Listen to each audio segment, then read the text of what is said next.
makikita, ito yung pinaka-entrance kanina na sinasabi ko. Ito yung tulay nila na nag-uugnay dito sa pagitan ng gilid ng dam, no? Hello mga kalingap, shoutout po sa ating lahat. Please support po natin mga kalingap ang channel po ni Agilang Bukid. And isa pong aspirant po na vlogger po dito po sa Mindanao po mga kalingap. Kasamahan po namin. Support po natin mga kalingap ang channel po sa pamamagitan po ng pag-like, pag-share, at pag-subscribe ng kanyang channel, Agilang Bukid. Thank you po. God bless. Thank you. Sige.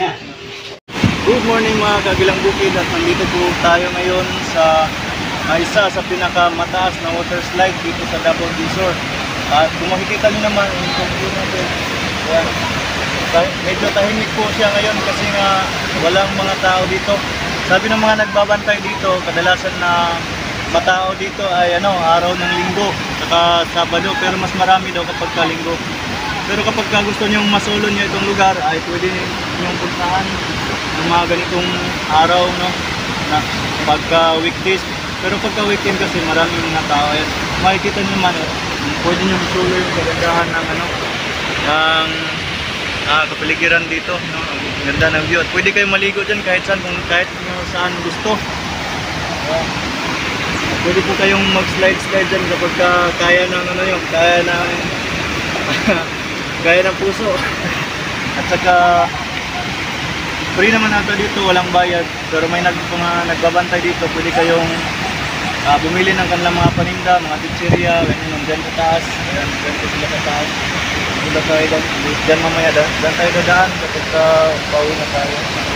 Ang kitang-kita yung mga bata, kaya ko lang naliligo dito. Marami ding nag-slide dyan sa tubig. Tapos yung pagbagsak ng tubig dyan, pwede din kayo maligo dyan kasi medyo may lalim din. Sila lang yung nandito, ayan. Tapos napaka-peaceful ng paligid. Free na free, ayan. Gusto nyo nung tahimik, ayan. Pwede kayong pumunta dito. Makikita nyo po pala ito sa sa mga social media, sa Facebook, pwede nyo i-search. Yan, tapos yung exact na location nito ay nasa Bansalan, Barangay Managa, Bansalan, Davao del Sur. Ayan. Pwede kayong maganda naman po yung daan, simentado. Ayan. At hindi mahirap puntahan kahit na nakamotor, naka 4 wheels, kahit na maliliit na 4 wheels, kayang-kaya. Tara, punta muna tayo dito sa taas para makita natin yung view naman dito sa bandang taas.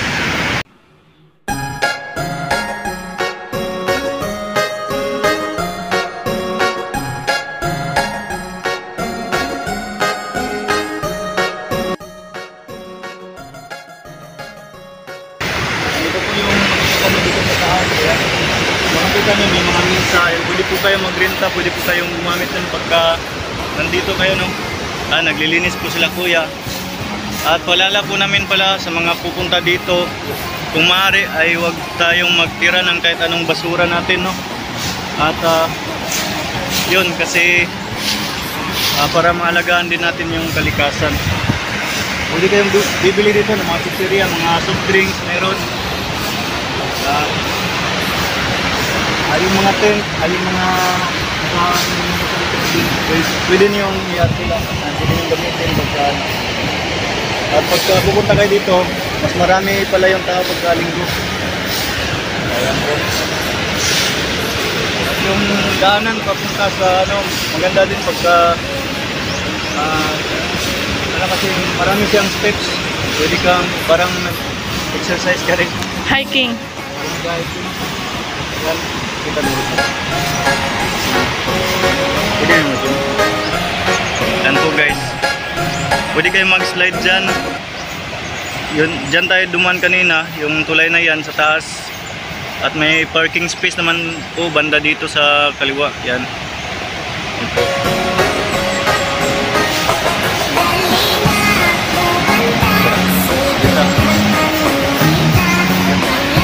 Dito tayo sa bantay.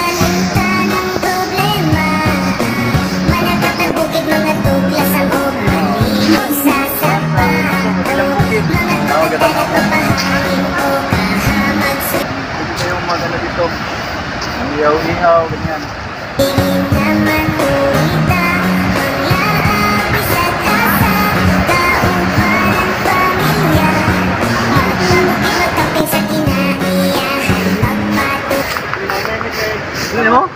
ate. Pero sinate. Balik na mo? Sila po yung nagbabantay, opo.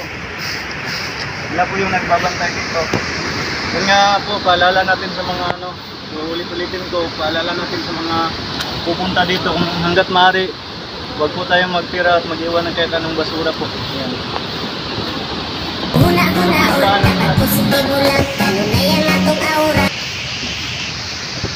Naka ano po tayo din ngayon ng jacket kasi mainit. Dito po yung first ano pinaka umpisang akyatan.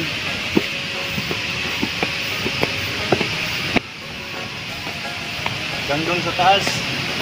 Ano ba po? Pero maganda naman yung pagkakagawa sa kamay hawakan din.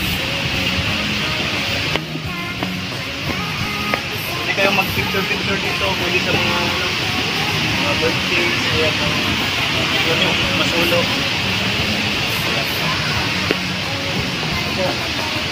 Dito po, actually po dito na tayo galing. Kaya dito natin ngayon, kasi hindi natin na-video kanina, hindi po tayo nakapag-vlog dito ka na pagpasok.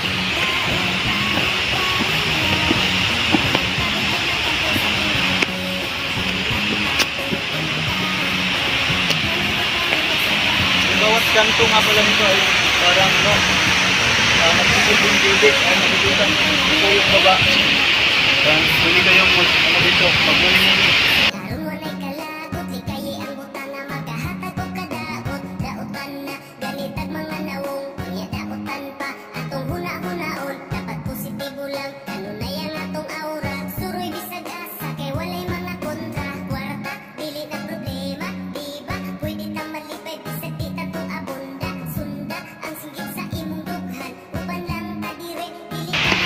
Malawak po yung pwedeng pagliguan yan. Pero mag-ingat lang po talaga tayo kapag nandito tayo, kagaya ng mga ilog, yung mga falls. Kagaya nito, yung mga dam. Kasi dam po yan, napakalaking dam yan sa taas. Tapos ito yung control ng tubig niya. Dito dumadaan. Yan po. Mag-ingat lang po tayo kasi kapag masama yung panahon, yan, alam natin, hindi natin alam na umulan na pala sa taas kahit hindi pa ulan dito, kaya maging aware din po pala tayo kapag nandyan po tayo sa baba ng tubig. Yan po.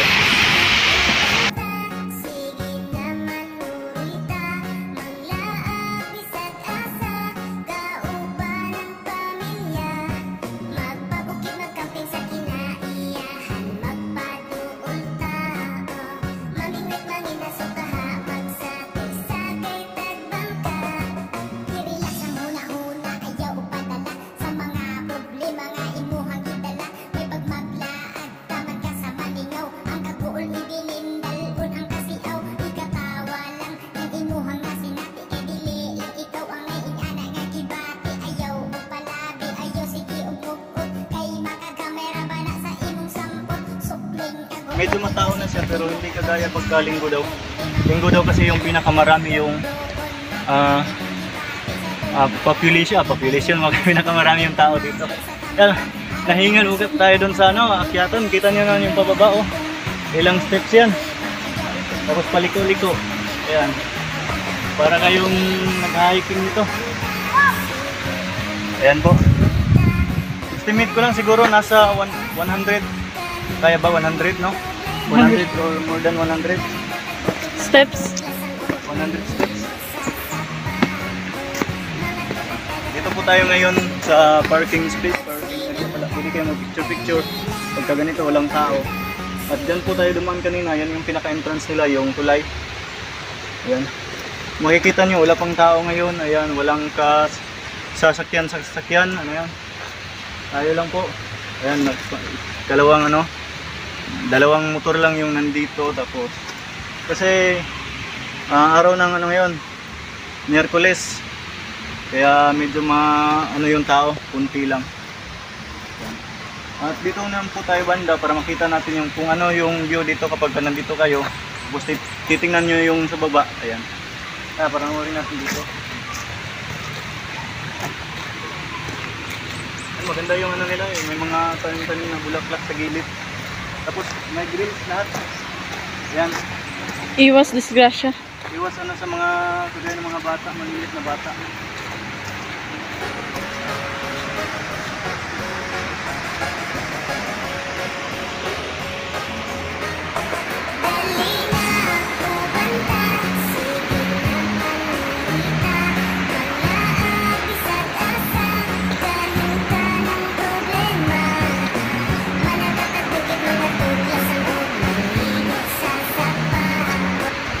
po yung makikita. Ito yung pinaka-entrance kanina na sinasabi ko. Ito yung tulay nila na nag-uugnay dito sa pagitan ng gilid ng dam, no?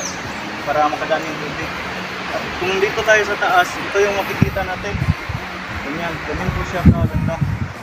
Ayan. Medyo mahangin. Hindi mo ramdam yung init kasi yung hangin ay talagang dumadampi talaga sa nanunuot sa balat. Kung nakikita niyo si ate kanina yung naglalaba, nandun po siya, ganyan po kalayo. Tapos yung mga bata, yung mga bato malalaki dyan. Ganito po yung ganito po. At tapos yung paligid, ganyan po, nasa bundok po tayo, gilid ng bundok.